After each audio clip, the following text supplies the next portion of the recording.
Tell us a little bit about what you saw and being able to relay that message to Cora when you watched Kimbrel pitch and kind of help out so he wasn't tipping his pitches. So tipping pitches, we hear about it all the time. People at home understand what tipping pitches is all about. It's amazing. And that's remarkable.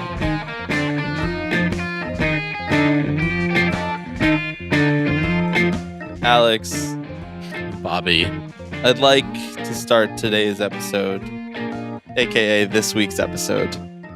It's not just for today. People could listen to it any day this week, preferably this evergreen, week before really. Next week's episode comes out. But you could listen to it whenever. I'd like to start this episode. Mm-hmm. I don't know why I'm joking around because I'd like to start with a solemn announcement. It is with a heavy heart that we announce on the Tipping Pitches podcast that democracy is unfortunately dead. Oh. Yeah, it had a good run. Just missed 250, you know. We almost made it to 250 years. But unfortunately, we've decided that democracy is over. Mm-hmm. Because 2 weeks ago on the podcast, I said I was going to put up a poll to determine whether or not the Miami Marlins taking the train from New York to Washington, D.C. qualified as taking the train because oil prices got too high. Right. A square on our bingo card. And I said, it's up to you guys. I'm going to let the listeners decide. And then I sat down and I mulled it over. And I thought to myself, I don't think I can live with it. I don't think I can live with letting the listeners' mob mentality, Athenian democracy style, tell me whether I think this should count for our bingo card. We made the bingo card. The listeners didn't make the bingo card. And I have to say, after some additional research and reporting, aka reportage, I've been led to believe that this is not that rare of an occurrence for MLB teams or the Marlins specifically. So, look, you all voted with your hearts, your souls, and we respect that here on Tipping Pitches. But we do have to be clear. It's the overwhelming result was yes, that should count, right? That overwhelming. But if you look at the evidence, the Tipping Pitches listeners have never voted no for whether or not a bingo square should count because they just want their bingo cards filled. So, whom among us? It's crooked electoralism at it again. Yeah. So, unfortunately, democracy is over, and we're not getting the square checked off of our bingo card. That's the solemn announcement that I have to have made with a heavy heart on this podcast episode. You say what? At least Mike Pence stands for something, you know? You're overcome with emotion right now. I actually am. I am overcome with emotion right now. This was really tough.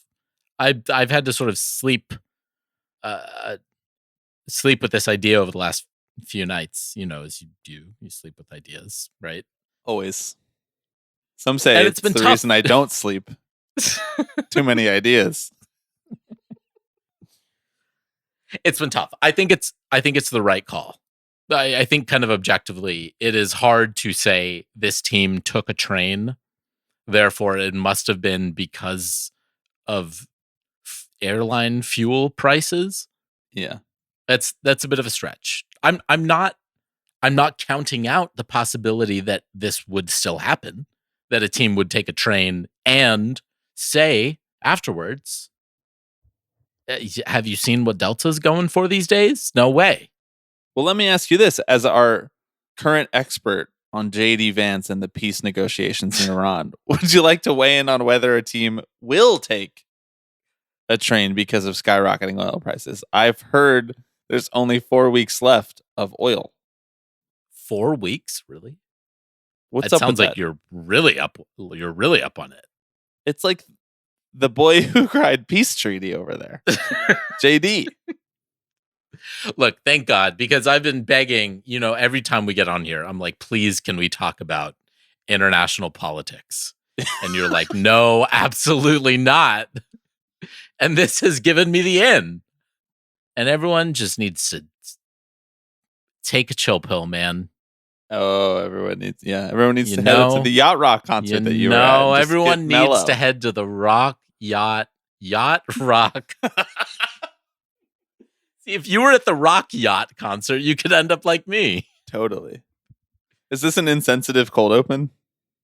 To fans of yacht rock? Yeah. No, to fans of international politics. Do you think Ezra Klein's going to hear this and he's going to be like, I think they're being a little bit flippant? I think Ezra Klein's been eaten over the last year or two. I think Eating off of the ability to discuss yacht rock? even I'm losing the thread. You say that like you're not usually the first one to lose the thread in a bit on the podcast. Yeah, the listeners that's are true. still Yeah. with us. They're like, Alex, keep up. You know, they're in their like cars. that's they're on the their- bingo card. Alex losing the thread is marked off. More likely they're in their trains, you know, and if I know our Mhm. listeners, they're in their trains Mhm. Yep. because oil prices are too expensive for them to Because be in of what? cars. You know, okay, I just wanted to make the announcement that unfortunately we can't check off that bingo square. Yeah. I'm not giving up on it, but we were a little premature in putting it to a vote. Well, I think that's the right mindset to be in, right? It's sort of our job to surface the element of the sport that we think rise Why'd you to start the laughing? occasion of. No, I that don't is know. our job. Totally. That is our job. That's sort of what I wake up with the mentality of is it's my job to surface any candidates for checking off someone's bingo card today. You go to bed with ideas and you wake up with jobs. That's what And still Bidenomics no is, I hope. think. And still no. I don't know. I Change. don't remember the last one. Cash. It was jobs, Johnny Cash. jobs, change, hope. No, jobs, hope, cash. Wow, we really butchered this one. For the three people who are listening to this podcast for the first time today, I'm really sorry. You're probably really confused right now. And for the 3 people still listening to this podcast at this point in, we appreciate you sticking around. We're going to discuss another round of Major League Baseball collective bargaining because that's what we do. We're also going to discuss, frankly, a topic that no one here at Tipping Pitches Industries really wants to talk about all that much, but we feel as though our hand has been forced. The San Francisco Giants and their right to write on their hats. I'm also going to make Alex talk about the World Cup. But before we do that, I am Bobby Wagner. I am Alex Baisley. And you are listening to Kicking Pitches? Would that be what we would call it if it was a soccer podcast? Kicking Pitches? Wouldn't it? It could probably still be tipping pitches, right? Yeah, but I don't think they tip in soccer, you know? Or in Europe, really. Right, exactly. Kicking Pitches. Kicking Pitches. Thanks for listening. Now I'm going to play the music now, I think.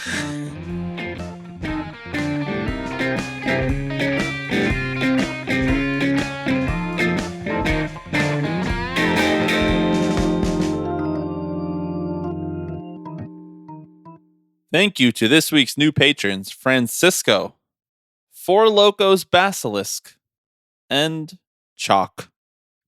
Quite a squad. Potential future child names for you. Correct. Francisco's would be a great one. You better No hope you have further 3, comment. though, because the first 2 are going to be Four Locos Basilisk. And Well, Chalk. no, it's going to be 1 4. Locos Basilisk, 2 Locos Basilisk. Excellent. Excellent. Thanks for signing up for the Patreon. You too can sign up for Patreon at patreon.com/tippingpitches. What does that get you, Alex? That gets you access to twice monthly, aka alt weekly, bonus episodes of a segment that we do called 3 Up, 3 Down. That's 3 things bringing us joy and 3 things taking our joy away. Loosely in the baseball world. We posted a preview of that last week. We took the week off of the main feed, but we're back to do some serious journalism regarding the baseball industry. Mm-hmm. I felt compelled to ask you a question about soccer. Okay. Because this is really the biggest story in the sporting world at the moment. Mm-hmm.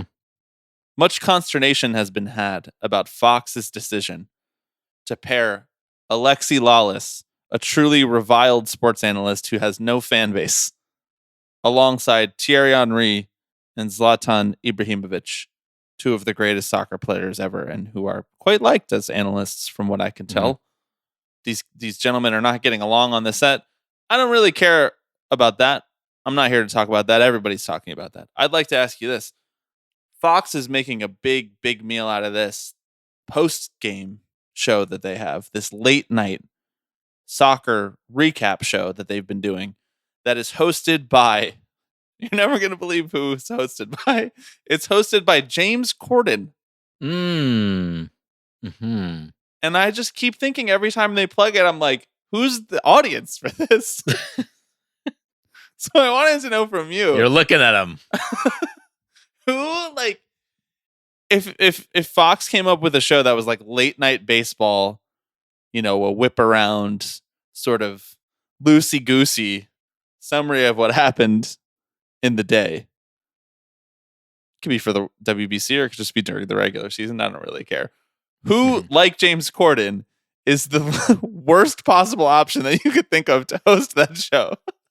Worst possible option. Okay. There goes my alarm again. There goes your alarm. It's time to make some content. James Corden, bro. Who wants to listen to James Corden? Yeah, or at least outside of a carpool. Right? I'll listen to his dulcet tones there, but nowhere else. I kind of felt like we left James Corden in the rear view. Mm-hmm. He's banished to the same dustbin of history that Ellen is in.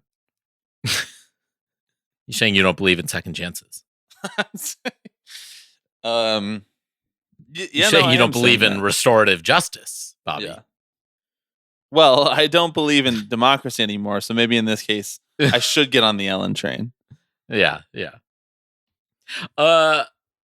Hosts as bad as James Corden. It's tough because like my mind wants to just say like other late night hosts. There's like a half dozen there that you can just like pull from. But some of them might be good though. Some of them might be good.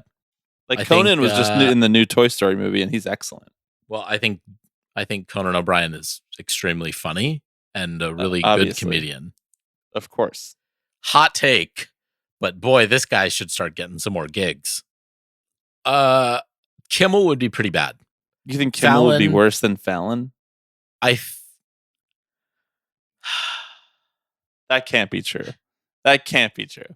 I know, but would Fallon just be so like, because he has to be on mic for 3 straight hours.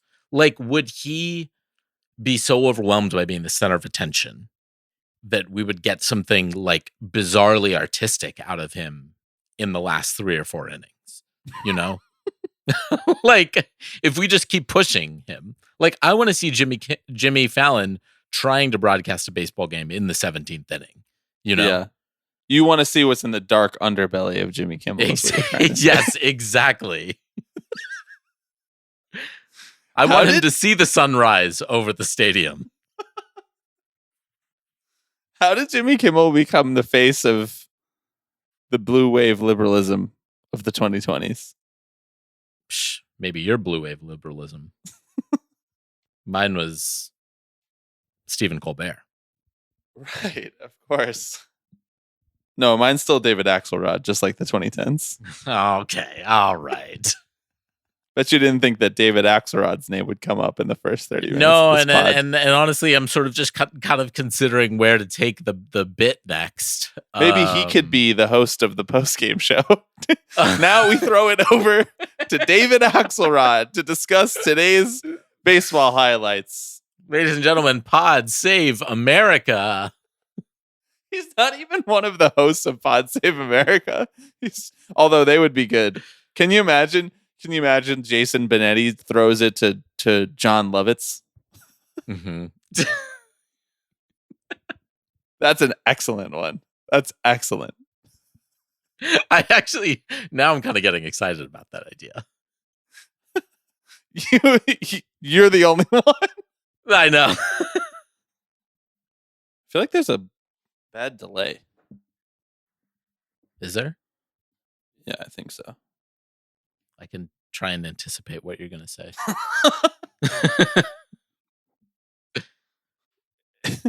It's kneecapping all my Lovitz bits. which are really good and warranted and warrant an enthusiastic response from me. Right. Yeah, right. Exactly. I keep going back to the Love It Swell and you're giving me nothing. It must be the delay, the internet delay. Yeah, exactly. Like, this is gold right here. Oh my God. My ultimate goal in life is to get Jon Favreau to tweet angrily about us in that smarmy little tone that he does. I don't think he cares enough about baseball, though.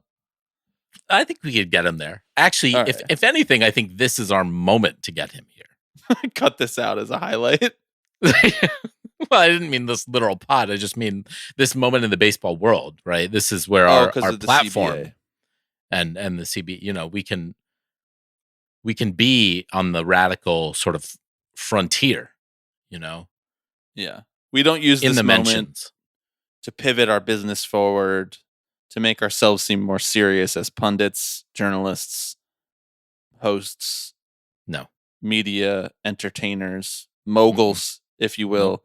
We use this moment to get into an X the Everything fight with Jon Favreau. Not the director. The dream. The political fight. Right. The less famous one. Yes, definitely the less famous one. What's your favorite Jon Favreau directed movie? Movies, of which I've seen a lot. Mhm. I don't know. Iron Man, he did Iron Man, right? All right, nailed it. Yep. I'm going to let you off the hook. You crushed that one. I don't know. What else has he done?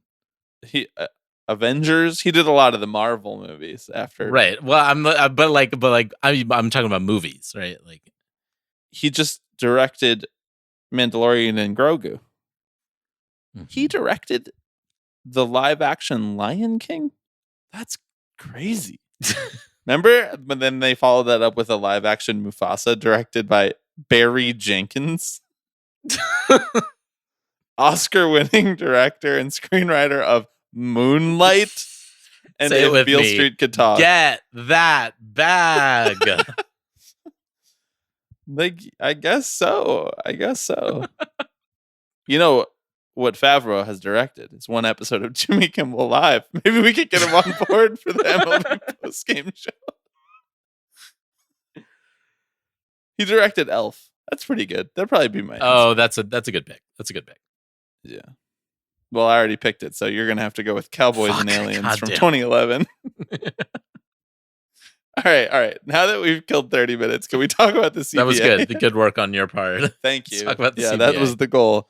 Tried to kill about 30 minutes so that we could make this feel like a full episode. It's like when they serve you breadsticks for the first 25 minutes that you're at Olive Garden. It's a beautiful move, and frankly, I wish more places would do it. I feel like we're kind of the all-you-can-eat breadsticks of podcasting. I've always said we're the Olive Garden of niche left baseball podcasts. When you're here, you're family. Your comrades. That's a threat. It's a threat. Okay. There was a new round of CBA proposals. This time, What? Major League Baseball proposed again. Apparently, their last proposal was an incomplete proposal, which I suppose is not that surprising. But they made a follow-up subsequent proposal around seemingly mostly around the MLB draft. There's kind of two strains of this. We got some news which might be fake from your favorite thing, the MLB Fan Council. I saw the St. Louis Cardinals representative from the MLB Fan Council. That's at Quinn STL Cards. 2 N's on Quinn, in case you're going to be looking that one up. Quinn STL Cards said that the fan council had their initial meeting about their first CBA proposal tonight. There were some main takeaways that stuck out to Quinn STL Cards. Here are those main takeaways. 10 teams are currently between the proposed floor and cap. Teams like the Dodgers would likely have time to get under the limit. Teams may have the option to be below the floor in individual seasons as long as their average over a 3-year period is above the floor. The cap and floor would increase each year based on revenue from the previous season. MLB cited a study that 80% of fans support a salary cap. The Athletic has also written an article about that same study and conducted their own surveys within their own articles. And then the final point is arbitration contracts would likely be reworked due to there being more certainty about payroll year to year. Now, with the obvious caveat that none of that has been reported elsewhere other than the MLB Fan Council. There's that piece of it. And then there's also what was actually reported after the latest round of bargaining by Jeff Passan and the likes, which is that MLB has proposed an overhauled domestic amateur entry system that removes high school players from the draft, makes college players eligible after their sophomore year, as opposed to after 3 years, shortens the draft from 20 rounds to 12 rounds, and cuts bonus pool from the current number of $358.7 million to just $200 million. Sources tell Jeffrey Passan of ESPN. We did not get as many details on the international draft, but they did propose functionally the same thing that they had proposed last time through, an international draft that follows kind of this system. Same amount of money, but fewer slots, so more on average. The minimum age would be 18. It's probably the biggest official change to how the international pool works. There's a bunch of details and a bunch of stuff that MLB said that they want. What is most interesting to you about them? There is a lot there that is sort of getting rolled into Major League Baseball saying we want to formalize the pipeline a little bit more, right? That we recognize that. Which pipeline are we talking? Just to be clear, not the Dakota Access Pipeline, right? Because they do also have business related to that pipeline. No, that has been shored up. Yes. Okay. Sounds good. Not for long, though. Only 4 more weeks, from what I understand. Good work. We can get another 30 minutes out of this if we try. No, I mean, the amateur sort of, high school and college element of it is interesting to me because the things that they are pointing to as the rationale for why they're doing this are not entirely incorrect, right? They're basically saying that college baseball and that system, that infrastructure that has grown in the last, frankly, decade alongside professional baseball is at the point where it is a meaningful pathway into developing your way into Major League Baseball. That feels sort of inarguable at this point, right? Looking at some of the college institutions around the country. And so their goal is to basically say, look, let's build on that momentum, right? Let's just route everyone through that path and you get to deepen fans' connections to these players. They're not no-name kids who have come out of high school and grinded through the minors for 4 or 5 years. Like you've been able to watch them play baseball likely on your TV before they get to professional baseball. It's funny for you to describe them as no-name high school kids because most of them are actually just sons of former All-Stars. Right. So they're actually very big name high school actually kids. Massively named, yes. I think that one important thing to sort of zero in on here is the part about the bonuses that are allotted to players, right? You mentioned that it's essentially being slashed from roughly $360 million to $200 million, right? 360 being roughly what teams spent on bonuses last year, 200 being the cap. That's a big difference. That's a really big cap on potential earnings of amateur players. And look, I recognize, and I think we talked about this the last time we were in CBA negotiations, but like it's a bit of a savvy play on the part of ownership to essentially say that you are not necessarily obligated to bargain on behalf of the best interests of amateur players. But this is a big blow to that pipeline. It's a blow to not only the Would you say it's players how to blow up the pipeline, or that was not on purpose, I promise. It's not only a blow to big name pitchers who are going to get massive bonuses out of college, but also to the Mike Trouts and the Bryce Harpers and the Connor Griffins, right? Who were so talented that they were able to make the leap from high school to professional baseball. I don't know. Ultimately, I think their goal is to just pay less money to amateur players. That feels like kind of very evidently the goal here is to cap how much teams are allowed to pay to players who are routed through the draft. And if we're doing that, why not route all players through the draft where we have another capped system? Like, am I wrong in sort of how I'm reading that? No, it feels like they have two. Okay, so the aim is to spend less money.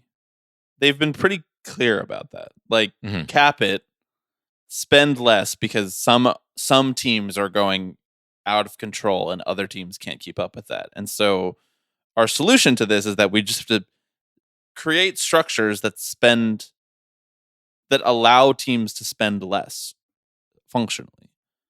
I think the two goals that are underneath that desire that I see, or like two ways that they are trying to unlock that goal that showed up big time in these proposals.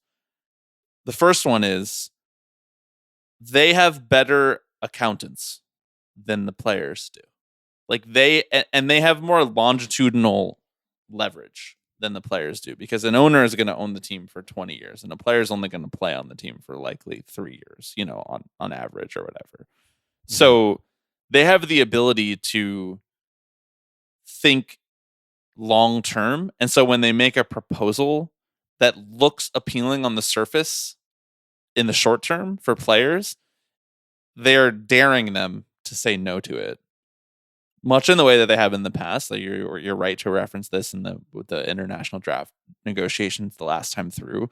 Are you willing to spend negotiating leverage and capital on something that doesn't technically help anyone who's currently in your union right now sitting across the table from us? That's a hard question to answer for unions. The other, which leads me to number 2, which is that they're trying to create a class divide within the MLBPA. They're trying to segment out different pieces of the union and make them feel like they are not getting their slice of the half of the pie that they should be getting.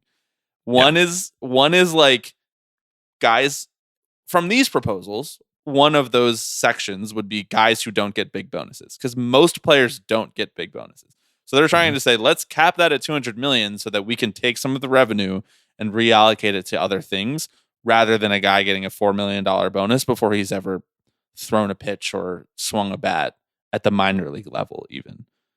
Because there is, I think, a little bit of rancor towards those guys among the kind of rank and file minor leaguers who don't have as much of a shot, or if they do have a shot, it's an incredibly long shot in comparison to all the chances that a bonus baby gets.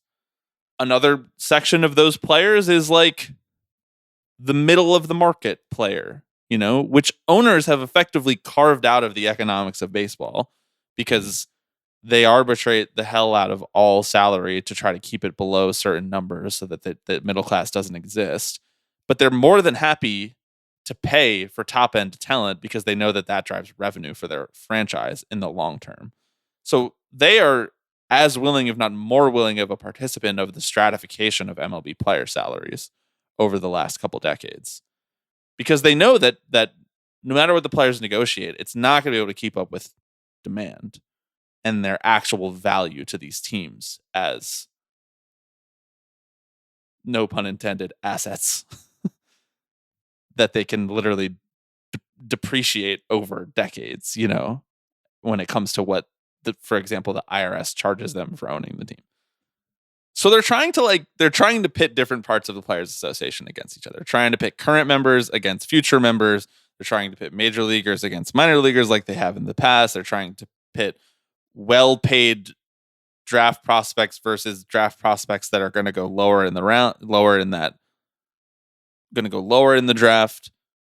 They're trying to pit well-paid MLB players versus journeyman for lack of a better phrase.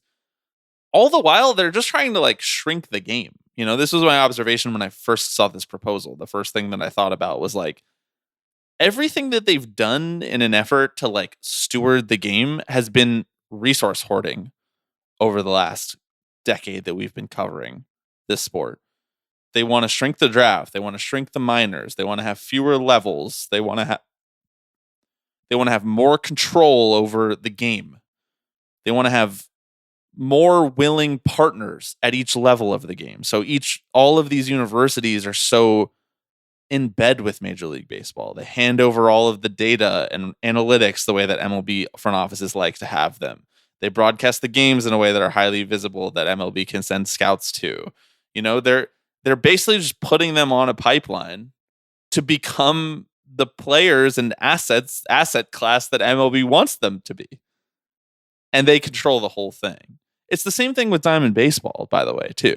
They've chosen their willing partner who they'd like to financially operate and control the minor league game, and they've put them in a position to do that in a way that is extremely palatable to Major League Baseball as a corporation.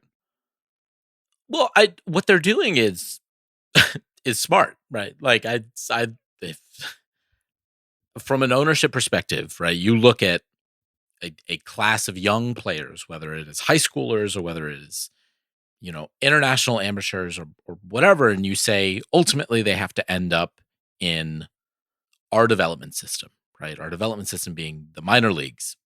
Mm-hmm. To the extent that we can offload that responsibility to colleges, we will do that because we've seen and aided colleges in that effort, right? We have seen that, like, the NCAA is this multi-billion-dollar organization, and these players are going to have their games broadcast on ESPN, and they will have formal scouting reports. So why would I draft a guy out of high school? Why would I not just require him to go into the league that will give me all of the intel that I'm looking for on him, and I don't have to actually spend money to acquire him? Like, or shoulder future risk. Yeah. Or shoulder future. That's the other aspect of this, right? Is like you draft a guy you draft a guy when he's 17, 18 coming out of college. You have no idea what happens in the next 5 years, right? You sign a guy out of Cuba and you pay at 13 years old, and you pay the trainer no one's 10, doing that. 20%. Of No course one's doing that. I know. No one's ever done that. But you pay the trainer a bunch of money, even though the kid is going to flame out at 15 years old anyway. And what happens to him afterwards, it's not your business or my business, whatever, right? Yeah. Obviously. But they're looking for inefficiencies in the system, right? And so it's not wrong. It's not wrong to state that these are inefficient systems, but it's maybe worth understanding like who made these inefficient systems, right? Like you don't get to say you structured an international system that has no laws because it was beneficial for you, the teams, to take advantage of those in which players have no leverage. Yeah. And then say this has gotten far too unwieldy for us to manage. Let's bring it under our purview now. To me, this is the Machiavellian utilization of the antitrust exemption that we should have been worried about the whole time. Mm-hmm. Like you're really not allowed to do things like this. Like you really right, yeah. shouldn't be able to do stuff like this and to decide like how the whole economics of an entire industry works top to bottom. This is like classic vertical integration, like but for decades they didn't really use the antitrust exemption. So they almost lulled us into a false sense of security, and now they're really putting it to the test. Yeah.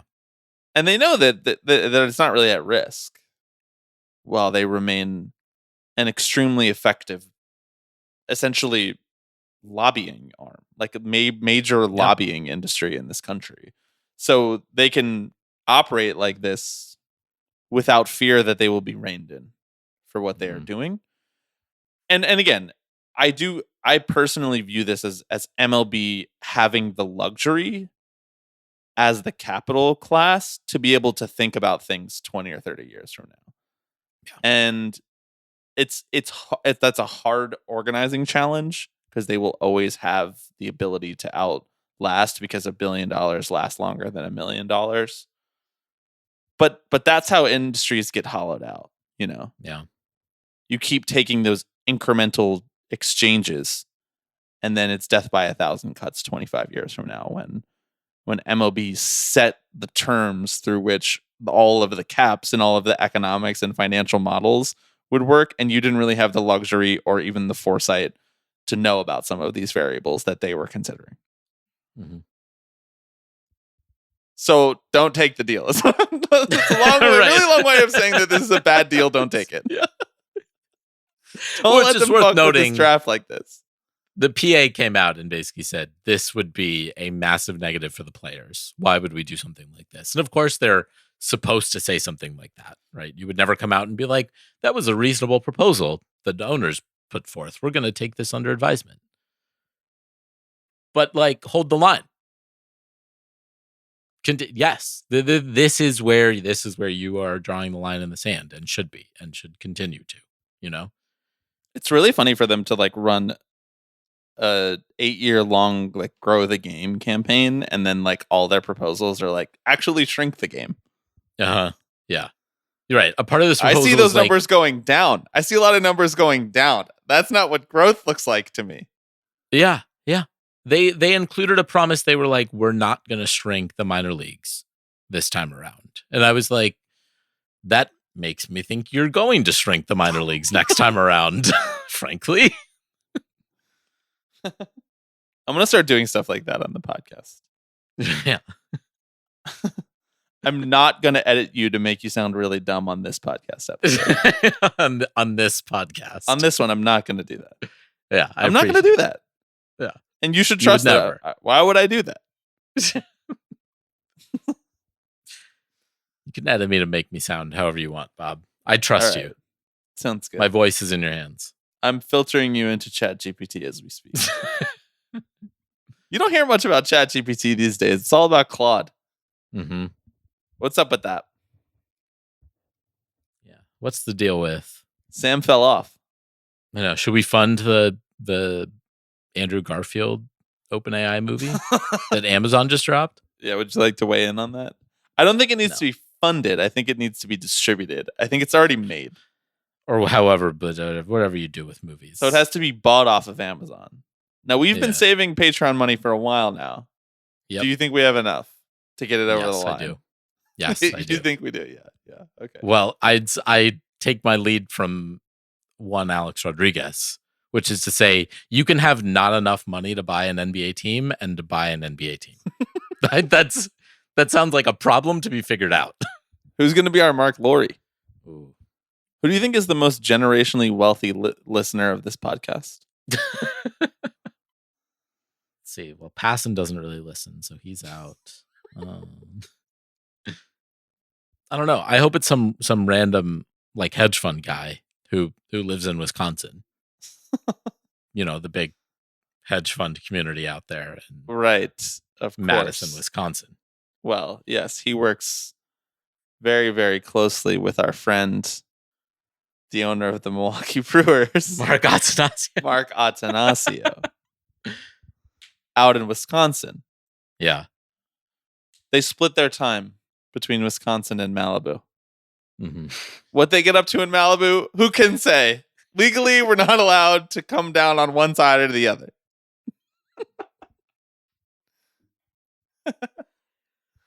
All right. Do you want to talk about the San Francisco Giants? Does it feel to you like I want to talk about the San Francisco Giants based on my behavior for the first 52 minutes of this podcast? No, it doesn't. We could end this podcast right now. I'll do it. No, okay. We talked about this on Patreon. Spoiler. A few hundred of you have already heard us discuss this topic, but I guess some news has happened in the last week. The news being that the U.S. government is going to open an inquiry into the Giants about this. Explain this to me like I was going to say like I'm 5, but I don't want hypothetical 5-year-old me to have to think about these topics. So explain this to me like I'm someone who intentionally avoided this topic for the last week, because that's what I did. As you should have. So like how I was protecting my inner child right there. I don't want 5-year-olds. That was really good. I'm really proud of you for that, honestly. Thanks. Big ups to you. Thanks. It is Pride Month. The San Francisco Giants wore hats wherein their logo. Wherein You like that. And I saw you liked that. Wow. I wasn't informed that we were going to be stepping our game up on this podcast. I would have hit you with a whereas or something during that CBA Right, discussion. yeah. Or if I a had known. whomst. Whomst would have been a good one, yeah. Whomst decides the economics of Major League Baseball, Alex. It's whomst knows. I don't know. Look, the San Francisco Giants wore pride hats. It had the LGBTQ colorway flag in place of typical. Really funny to call it a colorway. A colorway, like a Nike sneakers app drop. Yo, insane pride colorway just dropped. Look, they wore the pride hats. Like 3 pitchers wrote a little Bible verse in Sharpie on the hat from Correct. From some Bible verse about the rainbow and Noah and some covenant or like whatever. I don't really know. It was basically being like, we own the rainbow, not you guys, whatever. A 4th Giants pitcher decided not to wear the hat at all. Interesting. Didn't realize you could do that. Maybe we'll talk about that. And then various backlashes to that, right? The obvious and rational backlash to pitchers who were throwing a temper tantrum over wearing a uniform at work. Crazy, man. Yeah. And then the backlash to that, which was like, well, what about religious freedom? And the backlash to that. Dude, what about it? And then, yeah, I'm always saying this. What about religious freedom? What about what happened violated religious freedom? He put the pride hat on and it pulled the Christianity right out of his body. He's no longer religiously free. Mm-hmm. He's an atheist now. The 3 of those guys whose names I just don't know their names because they stink. Well, the thing is, what you don't get is that it wasn't anti something, Bobby. Right? It wasn't them writing that on there. That was not them being anti anything at all. No, that was just them being. That was just them being pro something else, which is the funniest, like rationale or explanation for a protest I've ever seen. Like, no, I'm not anti that. I'm just pro this other thing that is in clear opposition to this. My favorite conversation about this that I've heard was the conversation on batting around, which I assume most of our listeners have probably already heard both batting around conversations about this by this point. But when they put it in these terms, I was really just like, yeah. I can't remember which batting around host it was. I think it was Jane was like, you got paid $36 million to put that hat on. Mm-hmm. And yet still you could not just put the hat on. Yep. And shut up. You know? I don't think these players actually get paid $36 million, but Jane was trying to illustrate the point that like these players are handsomely paid to play for these teams that exist in cities which have people who live in them, and those people in them form communities. And many of those members of those communities, no matter what that community is, for any given reason, this month it's Pride, so it happened to be the queer community. Those communities come to the games and they support the games and they pay money to come to the games, and then it gets all recycled through Major League Baseball. This is an economics podcast, as people know. We spent the whole 10 years of this podcast talking about fucking economics. That's how you get paid. Yep. So you know what? Find some commonality with people with whom you share a city with, share a country with, share a state with, share this earth with. Don't like the whole thing with waiting until this hat to write this Bible verse on your hat. Yeah. Mm-hmm. It clearly wasn't that important to you to be Christian the other games of the season. It was important to you to be Christian, to dog whistle to all of the people who may give you a show or a 17-minute hit on Tommy Laren's podcast like Noah Syndergaard got 2 months ago. Like that's what you're projecting for right now. Think about whether or not that's the life that you want to build towards. Yeah. A guy who got DFA'd by several teams and is out of the league and is now talking about the good old days of when you used to be allowed to be conservative in an MLB locker room on a podcast that no one listens to. Blake Trinan is writing a verse on his hat right now, right? Protesting the idolatry of his teammate Shohei Ohtani, right? Because obviously, right, as true Christians ourselves, we look at the situations in which we find ourselves, and we seek to point out the contradictions, right, at every possible turn, not just selectively, right? You're giving me some good ideas. This is a good idea. I know. I don't know. I just do, and that's why, like, when the federal government comes in to this sort of thing, I'm like, oh, damn, that's crazy. The federal government all of a sudden thinks that workers have a right to self-expression. Wait, is that so? To be clear, that is the stated legal position of the federal government. Can I get that in writing, please? What is this investigation is going to turn up? What, the policy that tells them that they are allowed to opt out of wearing the hat, like one of their dumbass teammates did, but they're not allowed to write on their hat because then if they were allowed to write on their hat, they could write something worse. They could write something extremely offensive or extremely divisive, or you're just not allowed to write anything on your hat because it's not your uniform to design. Right. It's the Giants' uniform to design. Because you enter a workplace. Yes, and they designed the uniform with the pride flag because there's a lot of gay Giants fans. Like, this is so basic. It's so basic. These people are fucking idiots. Yeah. These people are fucking idiots. And the press conferences, oh my God. I know I yelled about them on Patreon, but like, oh my God. They're just, they're just small little beans. Oh, I'm sorry. I just wanted to be a Christian. I have some heartfelt advice, Christian to Christian, for these fellows. Raised Catholic. I don't know what their denomination is, but we're all Christians, Me and these guys. Here's my advice to them. Figure out a different way to ask God to help you be good at baseball, because you guys stink. The Giants suck. So writing the Bible verse, it's not working in terms of expressing your Christianity. Find a better way to live Jesus's values in this world.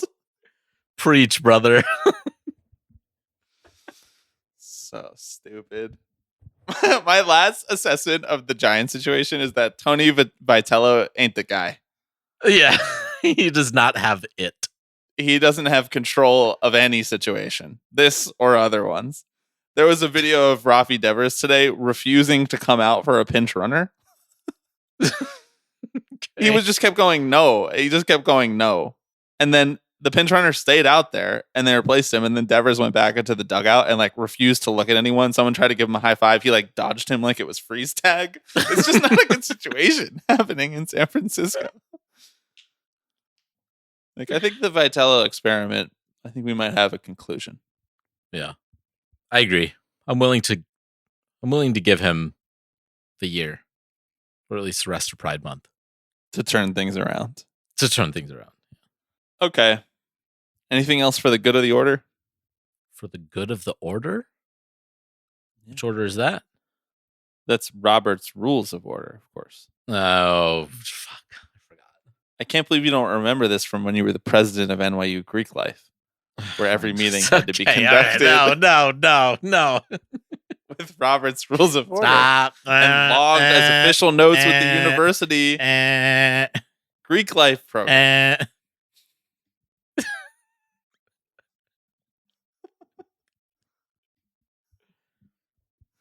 We need a soundboard. You can't just your way out of it. You know, we need to- Watch me, Bobby. I'll ant my way to the end of this podcast. Thanks, everyone. I'll only stop doing bits like this if you hit me with one of your trademark boyoings. That's the only thing that I will do to abort the bit. It's the only one I'll accept. You gotta earn that. It doesn't happen on command.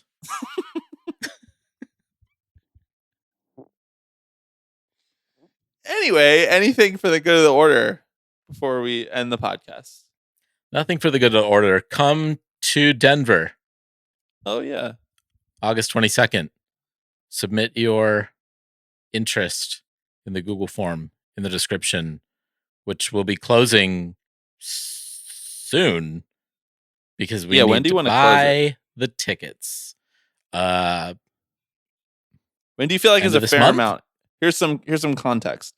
In the Yeah. last week, we've had 4 submissions to the Google form, which is like that's 4. That's a lot.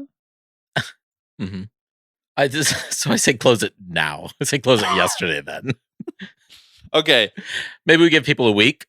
The submission form will close at the end of June. How about that? Does that feel fair? It's That not feels like fair. we could keep taking submissions and stuff. Also, you can still buy tickets to come to the game with us, right? That is like effectively what we are just doing on your behalf. So if you can't decide now, that's okay. We will let you know. If you can't decide now, but you are interested, still fill out the form and say maybe, because that'll help me assess. Much like I'm gonna overbook this meeting, just like a plane. So you guys might show up, no ticket. I'm gonna assume some of you aren't coming.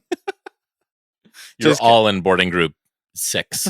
Yeah, exactly, dude. The boarding group numbers have gotten too high now. I know. There's just no reason for there to be 9 boarding groups. Because half the time they'll be like, group 5 you can board. All right, group 6 you're good. Mhm. Group 7 go Yeah, I ahead. know. Like they're just You see reading them 3 all. people walk in. Yeah. Exactly. Just put those all in one group at the end. Everyone And wants a matter boarding of fact, group get these rid of boarding days, you know? groups. Yeah, get rid of boarding groups altogether. I disagree. I say everyone has their own boarding group. Right? There's 200 boarding groups and everyone has their own, right? You get to be the one person called up when your boarding group is called. Well, that would be And fun. don't you feel I like could a get special behind little that. boy? I Yeah. could get behind that. Yeah. Okay, thanks for listening to another episode of the Tipping Pitches podcast. Great reminder from Alex at the end to fill out the Denver meetup form to go watch a game where the Colorado Rockies will play the Cleveland Guardians in Denver, Colorado. We'll be back later this week with a Patreon episode, another 3 Up, 3 Down. Until then, thanks for listening. Bye. Hello, everybody. I'm Alex Rodriguez. Tipping pitches. Tipping pitches. This is the one that I love the most. Tipping pitches. So we'll see you next week. See ya!